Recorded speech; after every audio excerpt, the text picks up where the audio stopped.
Check out carmarshal.com. The link is in the description. They help support us.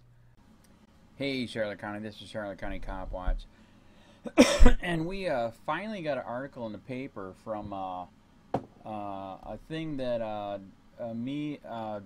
I'm with COPWATCH. I am COPWATCH, and another guy named Ian that has a channel.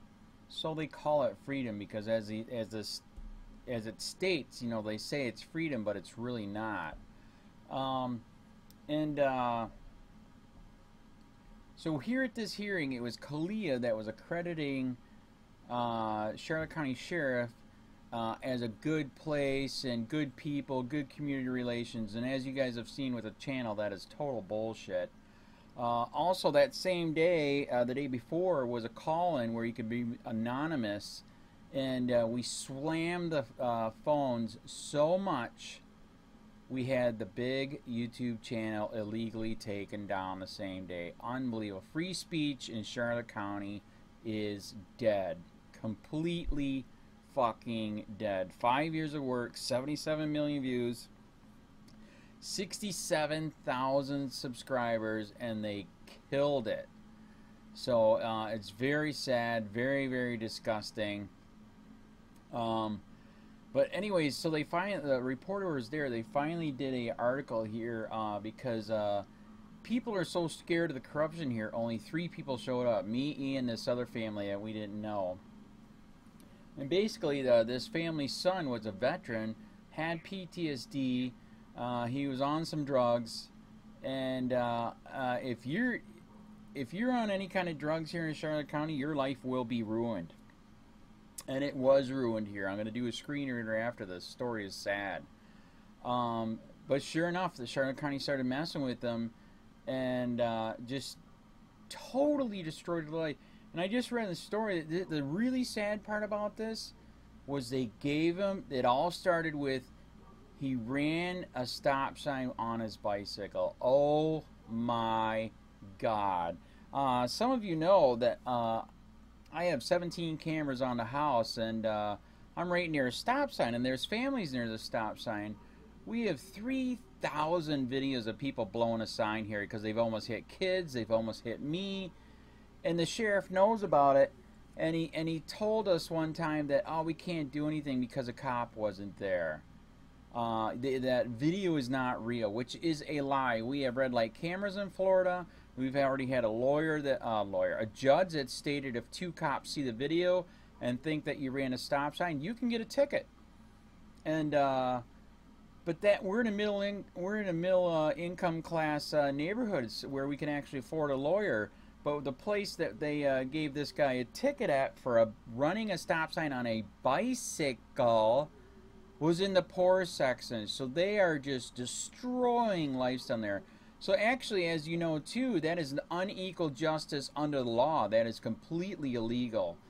But like I said, I'm going to do the screen reader for this. You can hear the story. It is sad and disgusting how Charlotte County Sheriff Bill PRUMMELL again destroyed and killed this man's life on policing for profit with his road pirates for victimless crimes on BS drug charges.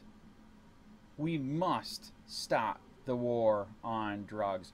Also, too, by the way, this is sad. As you can see, this article is kind of big, and the reporter, who apparently doesn't like it because we're kicking their ass, the newspaper's ass, only put our name at the freaking last goddamn little paragraph that we were there complaining. Jesus Christ, we got video, we used the whole 5 minutes, and we're mentioned at the end.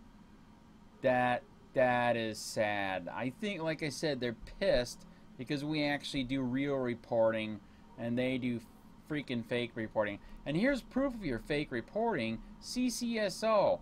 Do you know why they have them do that? Because if it was in a heading, you could find it on Google. So are they fighting the corruption at the Charlotte County Sheriff or helping it? What a bunch of shit.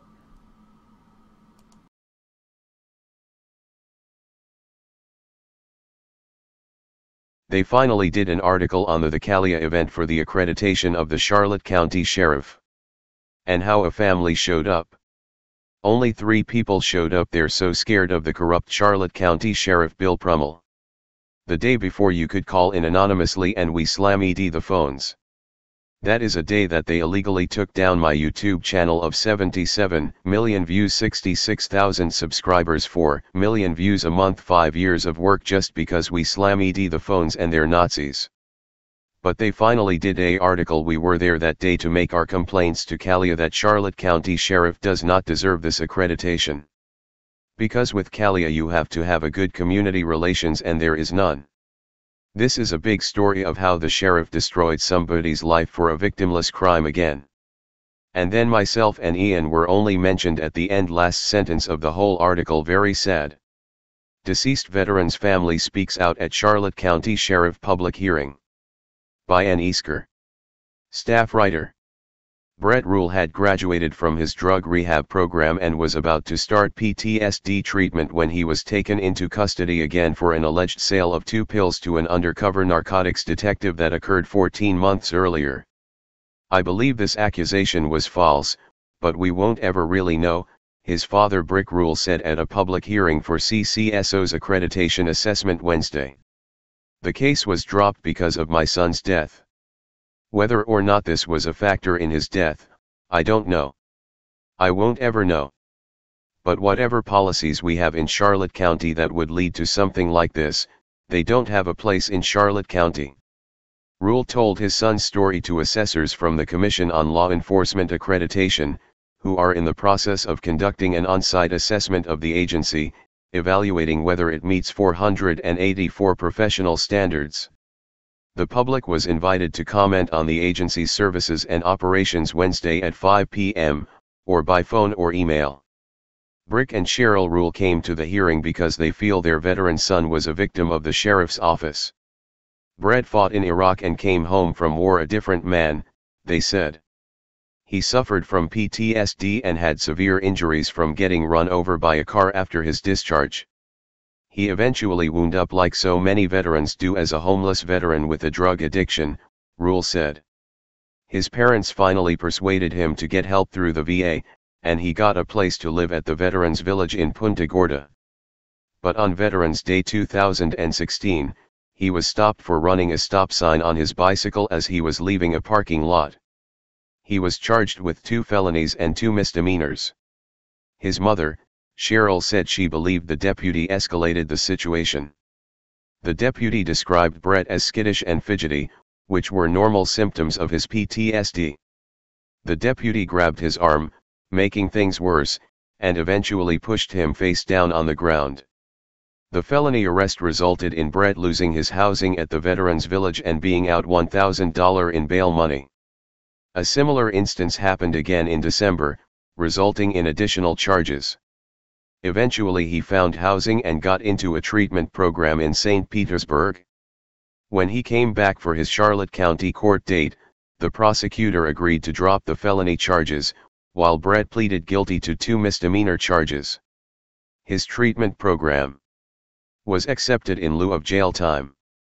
But as he turned to leave the courtroom, bailiffs took him into custody once again. The probable cause affidavit for the new alleged opioid sale stated the crime occurred on July 8, 2016, but it wasn't signed for his arrest until September 1, 2017. Apparently selling 2 pills was not important enough to arrest a drug dealer when the crime supposedly occurred, but someone went to a great deal of effort to knock this man down when he was just getting his life back on track, Rule said. The new charges put Brett's PTSD treatment and housing at risk once again. He bonded out, and his parents took him back to St. Petersburg with the case pending. It never progressed beyond first appearance. On October 1, Brett told his parents he was really sad. He went out on the beach, drinking, which he hadn't done in some time. He couldn't handle it and drowned, his parents said. He left behind a 6-year-old son.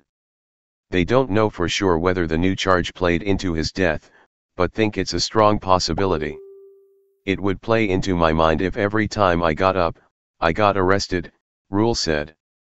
Brett believed the sheriff's office wanted to recruit him as a confidential informant. his parents said. They don't know whether it's true or not, but they believe something is wrong with the way he was treated by CCSO. The agency seems to spend more time catching homeless people on bicycles to charge with drug offenses than finding real criminals, they said.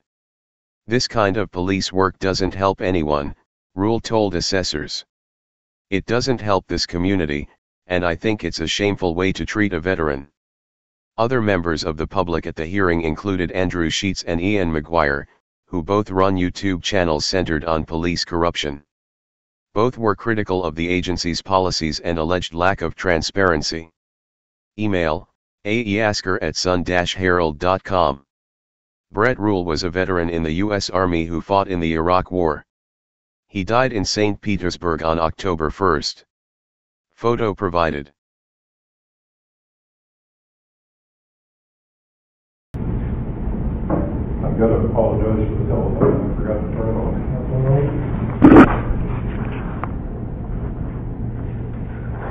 Good evening. My name is Brett ROLLE. I live at 162 Morgan Lane. I've lived in Charlotte County for 30 years now. My son, Brett ROLLE, was a veteran from the U.S. Army. He was a veteran of the Iraq War, and he was a victim of the Charlotte County Sheriff's Office, I feel. My son didn't come home from the war like he left us.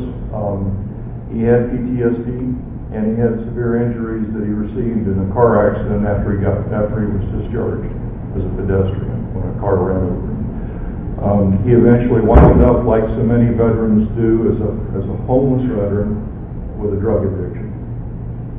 After suffering with this for many years, we finally persuaded him to get help through the VA. And that was progressing along fairly well. When last Veterans Day, as a matter of fact, he was pulled over for running a stop sign on his bicycle while exiting a parking lot.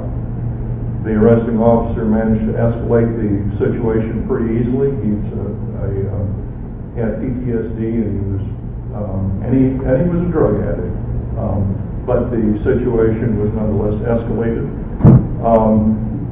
And he was charged with resisting arrest and possession. Brett had $1,700 in his pocket that he had received from an insurance settlement. I know that's where it came from because I helped him cash the check. That's a real tough thing to do when you don't have a bank account. It was in his pocket because he didn't have a bank account. And because he had the $1,700 in his pocket, I think that's the reason that he was charged with 2 felonies and 2 misdemeanors. I believe the felony charges were bogus. They were later dropped.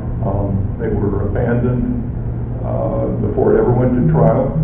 And the effect of that was that he was out, of course, $1,000 for bail money. I think that the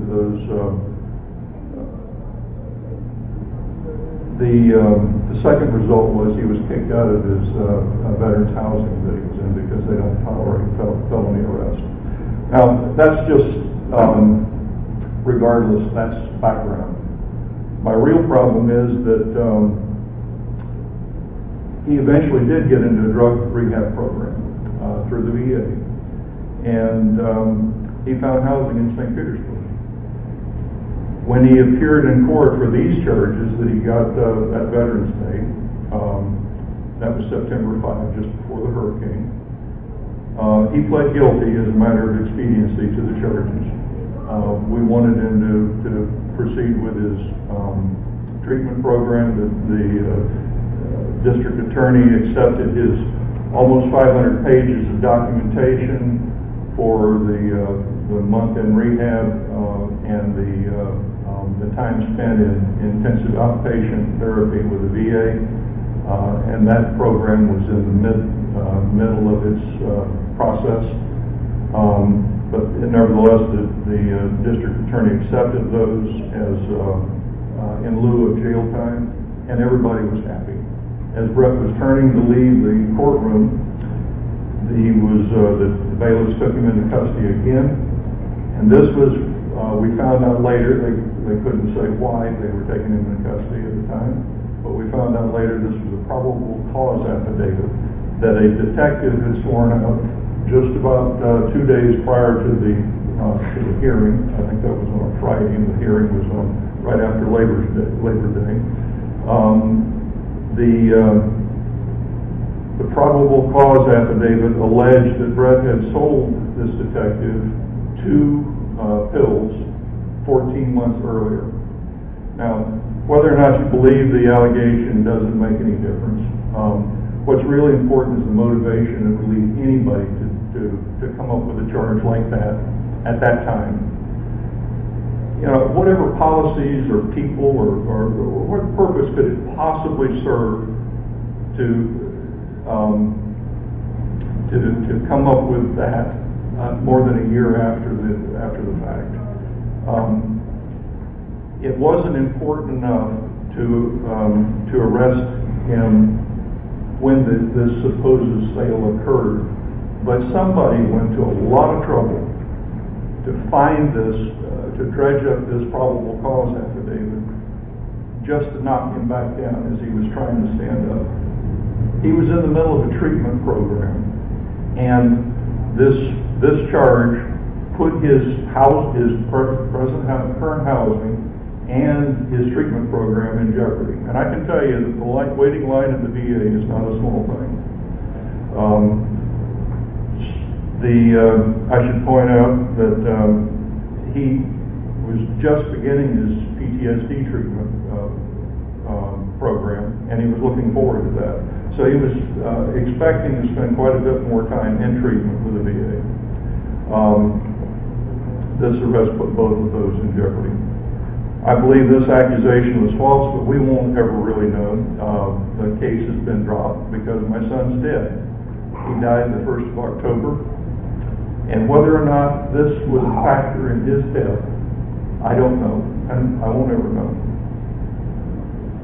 I do believe that whatever people or policies there are in Charlotte County that would lead to something like this, they don't have a place in Charlotte County. Brett thought they were trying to coerce him into being a confidential informant. Yep, correct. I don't know, but whatever it is, it has no place here. I think this is a shameful way to treat any person. I think this kind of police work doesn't help anybody. It doesn't help this community, and I think it's a disgraceful way to treat a veteran. I've mailed my comments in, by the way. Thank you. And I noticed your phone call yesterday, Mr. Rule. Thank you for appearing here and speaking. Mr. Sheets.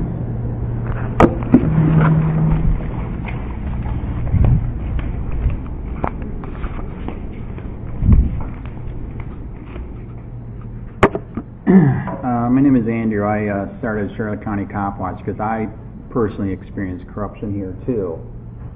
So 5 years ago I started Charlotte County COPWATCH because there is no community review board here. There is no COPWATCH here. Asking internal investigations to investigate themselves is like asking the mafia to investigate themselves. It's insane. So the reason why I'm here is to let you know that we're there. My suggestion also is I saw in your CLIA accreditation that that there's supposed to be good community relations. As you just found out, there is no community relations. I also called yesterday. Your phone rang off the hook because we put it all over Facebook to call in. People felt safer calling in than being around these guys right here because it's so corrupt. We're not lying.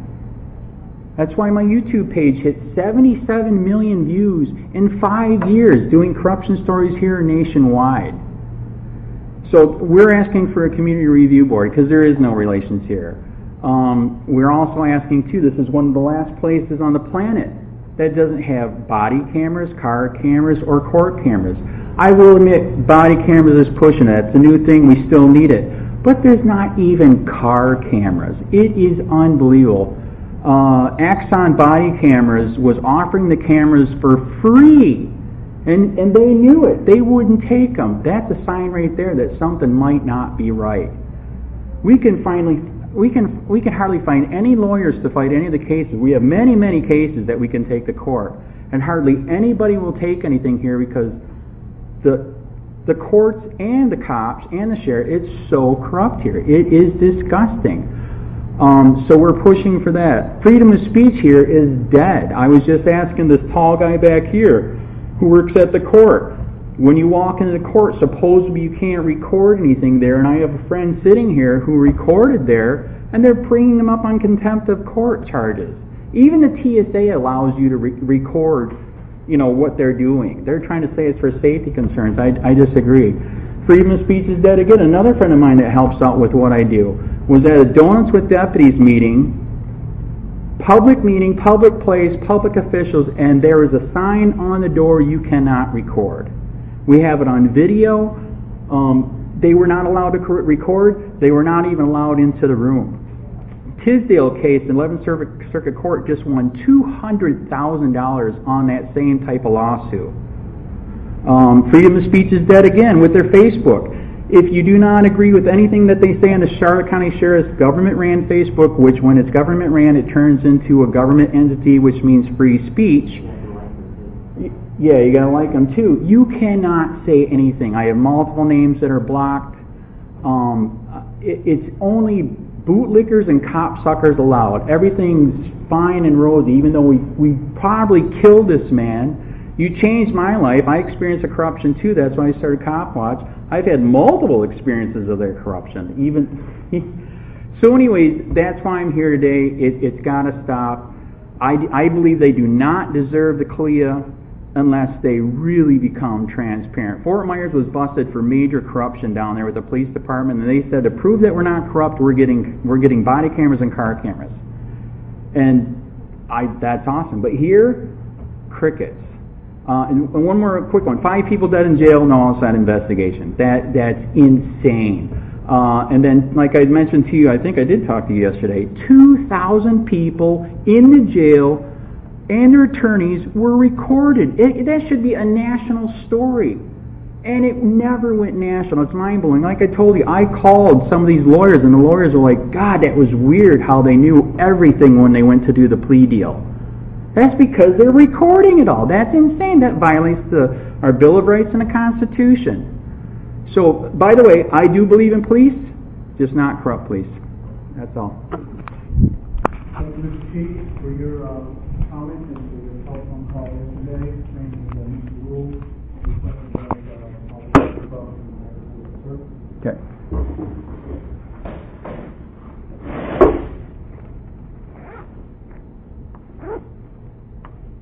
Hello, guys. I'd like to give my condolences to Mr. Rule. You know, it's unfortunate that he lost his son. However, it's been my experience that most members of the public have very little idea of what these people in green suits do. You know, it's about getting a bail bondsman and a lawyer paid. You know, a jail cell is for someone that's a rapist, that's a murderer, that's a thief. You know, it's not for someone that's addicted to drugs. You know, if you want to help these people, you don't jail them, you don't torment them, you don't make them homeless. You know, I've got many things on here. You know, you brought up several of them. They run around at night and look for people, you know, like on bicycles that don't have lights on them, so they can get a consent search. They can find out marijuana to take them to jail here, and hold them for months on end because they know that if they can't post bond, these people wind up homeless, raped. They lose their jobs, they lose their families. They make things worse. You know, they don't help. You know, and then they charge them $2.75 a day to stay in this jail. If someone can't afford to post bond, how do you think they're going to pay you $3 a day to stay in a jail cell? You know, their thought processes aren't right. You know, it shouldn't need like a degree.